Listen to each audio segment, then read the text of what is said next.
Hello, and welcome to Adventures with ADHD, where I interview fabulous neurodivergent folk so that they can share their stories and help you with your journey too. So I'm so pleased to say I've got Melissa Kelly with me today. How are you doing, Melissa? I am very well, thank you, Susie. How are you? I'm very well, thank you. I'm so glad that you're on the show today. We've got lots to talk about, so let's get straight into it. Melissa, tell us a bit about you and what led you to your role as an ADHD coach. Sure. I was diagnosed with autism and ADHD about 3 years ago at 43, so quite late in life. It's after actually my eldest son was diagnosed with autism as well. And I found the journey of being diagnosed really, the process, how long it takes, the actual interviewing and the diagnosis itself, really quite a difficult journey. I think I experienced quite a strong sense of burnout and grief and all of that for about a good 18 months. I really found life really difficult. And it was Yeah. only through reaching out eventually for an ADHD coach myself that really transformed my understanding, my self-compassion. And it was just such an amazing journey, and really brought me out of myself and really into the place I am now, and which led me to really want to be able to, I realized the passion and the power behind coaching. So that's where I am now as a trained ADCA ADHD coach. Wow, fantastic. How are you getting on with the coaching? What do you like about coaching other people? Oh, I love coaching. That, I think it's such a privilege to be part of someone's story and to be able to hold a space for neurodivergent people. Often we don't have that opportunity to really be heard and to really be understood. I know when I was coached as well, having someone who understood that I wasn't being lazy and that I wasn't, just saying things, and it was that what I was saying was actually quite significant. A lot of in my life it's been put down as, oh, don't worry about it, we all feel that. And having someone to validate and understand is just so powerful. I just love, I'm in such awe of all my clients. They're such inspirational people as well. So it's an honor Yeah. and a pleasure. Oh, lovely. So you've got neurodivergent children. So, I do. um, how far into their journey did you realize that you were neurodivergent too? So my son was first suggested when he was about 3. So it was about 8 years really before I remember when I was first told, that and I love the language. I was high risk of being autistic and ADHD. Initially, I was thinking, well, ADHD can be a little bit quirky. That was my level of understanding at that point. So maybe, and autistic, I was thinking, but I'm nothing like my son. And of course, with different demographics, different age, different era. So I'd already understood a lot about the autistic experience through my son, and then learning about it from a position of being a middle-aged sort of woman as well, and how that presents itself as well. Yeah, God. It's so many parents kind of realize, don't they, after their children are diagnosed. I often wish that it was almost part of the child's diagnosis that parents could opt in to be diagnosed at the same time. Yeah. I think that would save a lot of a lot of people questions and understanding and misunderstanding as well. Yeah, yeah, absolutely. And what was some of the challenges you've faced being ADHD and autistic? Gosh, I think that's a really difficult question to ask. I think it's recognizing that I had a very different brain, and looking back at life and realizing how much of an impact it had and how possibly being diagnosed earlier might have changed things. Like, I haven't been able to maintain an office job for more than 2 years. I realize now that was my RSD. But within 2 years, I started thinking everybody hated me, and it got to the point that I couldn't show up in the office. And I think with the understanding of what RSD is and how to manage it, I look back and think maybe life could have been very different. That's just one area, and I look back at every aspect and think if I'd had that more of an understanding and that self-compassion, how different life might have been. I'm doing a job that I absolutely love now, and I have 2 amazing children.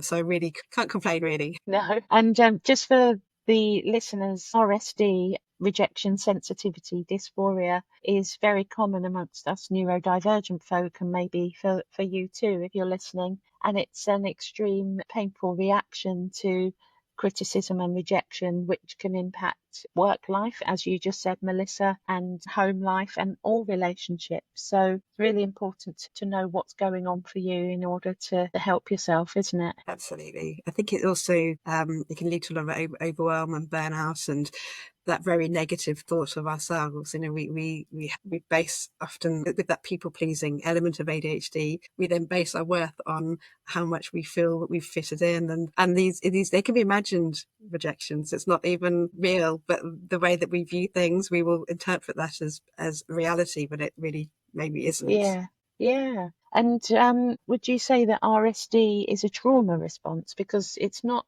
part of the ADHD assessment criteria, is it? But in my opinion, it's a trauma response to all the negative messages we've had. What do you think? Absolutely. I think with RSD, with ADHD, we know that rumination is a really strong point of ours, and a trauma response, very similar to PTSD. Our brain doesn't know the difference between an event when it happens and an event that we're recalling. It gives the same biochemical response within our body. You know, I don't know about you, but the number of times I've reread text messages when I haven't had a response as quickly as I thought I was going to, or I've gone back and looked back at social events and thinking, oh my goodness, I can't believe I said that. And I've revisited it 30,000 times, you know, what feels like that. And our bodies build up those stress hormones in response to even our memories. So whilst it might just be one occurrence for us physically, the rumination can make it feel like it's happened so many more times. And every time I reminisce, I make it 10 times worse as well. So that absolutely can be, I believe, Yeah, you're right, it's very much a trauma response. yeah. And am I right? I know we've chatted about this before. Did you do your dissertation around trauma? I did do, yes, a mini Yeah, dissertation about trauma and the response. This is before I was diagnosed. I just felt that there was something about it I could understand, um, yeah, and very much looked into when we could have, especially with, it makes sense with ADHD, we get caught into this cycle of, for example, saying something wrong in a social event, and our stress levels then will rise when we realise we've said something a bit awkward. The adrenaline and norepinephrine and other biochemicals will rise. Then we reminisce and talk about it and think about it and hyper focus on what we've said wrong, which keeps those chemicals at a much higher level than they should naturally be. They're the fight flight chemicals which will get us out of a bed, jumping out, and they're not meant to be on our bodies for a significant amount of time. What happens when these hormones or biochemicals are in our system for long periods of time, they can change the shape of something in our brain called the hippocampus, just yeah, marginally, but it's a very small little part of our brain, and that will then change and affect the way that our neurotransmitters process what is going on outside. So we're then hyper focused for danger and looking for it continue, and so the cycle goes on. We get stuck in this sort of trauma response of looking for what we've done wrong, where we're not safe, and which then yes, keeps that whole system going, really. But yeah, on a positive note, we do have neuroplasticity, so it is possible to, with the right support, to train ourselves out of and yeah, heal that sort of trauma yeah. response. And what ways can we kind of train our brains out of that trauma and our nervous systems? One way I found really effective was really trying to figure out, was listening to my body a lot more. And I know not every neurodivergent can feel what's going on in their bodies, but recognizing that our senses, we pick up, especially with ADHD, we pick up a vast majority of our what's going on is through our senses, through our bodies, and all this information comes through our body and comes into the it's our bottom of our brain, from the top of our spine into something called the limbic system, which is where emotion gets attached. I don't know if you've read, is it Ned Hallowell who said the saying about having a Ferrari brain and bicycle Yeah, brakes? So we have this rush of emotion, information that we picked up from our very highly sensitive and phenomenal bodies that process it all. Then we have the emotion attached to that before we've even had a chance to really think about and understand and interrupt those thoughts that we're having. So for me, one of the most powerful things I've realized is sort of pausing, is trying to good. breathe, to regulate my breathing. You know, just taking that power of just taking one breath. Just, you can feel it in your body. Yeah, I also practice things like yoga nidra. So really mm, getting in touch with my body, trying to calm my mind, and bring my mind into my body a little bit more, rather than having all these racing thoughts going around. yeah, yeah. I do yoga nidra as well. I've been doing it for years, and it's been so helpful to just calm and relax everything. And I think what people need to know is that these things can work. You know, Absolutely. it's not just for neurotypical people. I mean, we need them. You know, if we're traumatized, we need them more than Absolutely. I think So we've also talked about energy management as well, and yeah, recognizing and not over again, with that people pleasing, it's hard to say no. And sometimes it's recognizing as well that the thing that has come up with me for a lot of clients as well is that rest is just as valid as and just as productive as doing things. It's vital for us. Yeah. Yeah, and the thing is, with the society we live in, it's all work, work, work. You must work, and then you get a little bit of rest in the evenings or at the weekends. But of course, that's absolute nonsense. And like you say, it's as productive as doing the thing. Absolutely. We absolutely need to rest and restore. And rest can look different for all different people, can't it? Rest could be going for a bike ride. It could be going for a walk. It not doesn't mean laying flat on the sofa with your thoughts going 100 miles an hour, you know? Absolutely. I think with ADHD as well, particularly, I don't know, some of the worst advice before I was diagnosed, just have a cup of tea and sit down. Because for me, I sit down, my body stops moving and my head goes 10 times faster. So Yeah. it's self-care for neurodivergence. I don't think my self-care will ever look like the Instagram, baths and bubbles and candles. My self-care is sometimes actually recognizing that I can do today what would help me tomorrow, or at a Mm. slower pace, allowing myself to pace myself a lot more. And being aware of Yeah. how many spoons I wake up with, that spoon theory of how much energy I wake up with. Some days I can be really productive and some days I need to take a Yeah. little bit more, and just being patient and understanding that and not seeing that as a fault or a failure. Yeah. And giving yourself permission, if you haven't got the energy that day, recalibrate, reassess what's the reality is and what you can do, which is all takes time, but it's totally doable, isn't it? Absolutely. Yeah. Great. So there's always such controversy, isn't there, about the word superpower? Some people say it's my superpower being autistic, being ADHD, and then other people like, you can't say that, which I mean, I get annoyed when people tell me what I can and cannot say. Yeah. However, we've discussed this before, and there's some really good arguments for and against, isn't there? So tell me about your thoughts about the whole superpower.